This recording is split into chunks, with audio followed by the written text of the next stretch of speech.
solubility is influenced by various environmental conditions. In this lesson, we'll explore the two main factors that determine how much solute can dissolve in a solvent: temperature and pressure. Understanding these factors is crucial for many real-world applications, from making beverages to industrial processes. Before diving into the factors, let's define solubility. Solubility is the maximum amount of solute that can dissolve in a given amount of solvent at a specific temperature and pressure. Think of it as the limit of how much sugar you can dissolve in your tea before it stops dissolving and settles at the bottom. We typically measure solubility in grams per 100 milliliters or moles per liter. Temperature plays a major role in dissolving solid solutes. When you increase the temperature, the solubility of most solid substances increases. This means hot water can dissolve more sugar than cold water. Conversely, when you lower the temperature, the solubility of most solids decreases. This is why dissolved substances sometimes crystallize out when a solution cools down. But why does temperature have this effect on solids? First, heat increases the kinetic energy of molecules, making them move faster. Second, these faster-moving solvent molecules can more effectively break apart the solute particles from the solid structure. Third, there are more collisions between solvent and solute particles, which speeds up the dissolving process.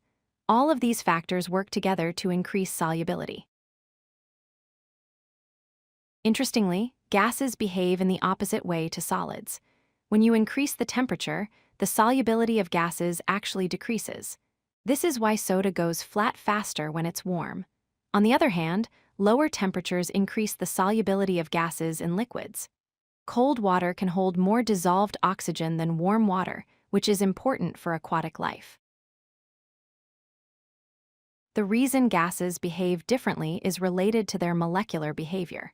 When heat increases the kinetic energy of gas molecules, they move much faster and gain enough energy to escape from the liquid phase.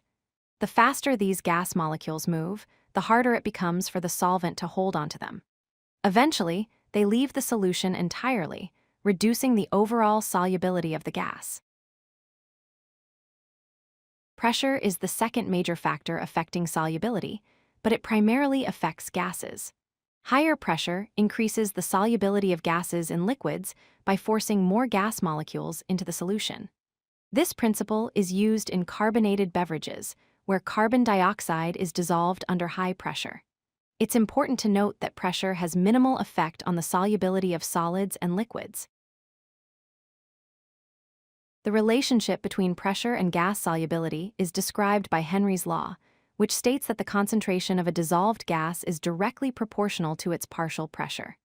The mathematical formula is C equals kH times P, where C is the concentration, kH is Henry's constant, and P is the partial pressure. A perfect example is carbonated drinks, which are bottled under high pressure to keep the carbon dioxide dissolved.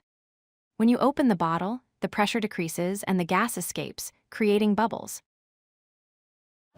If you like this video, hit that like button and don't forget to subscribe. Visit codelucky.com for more such useful content.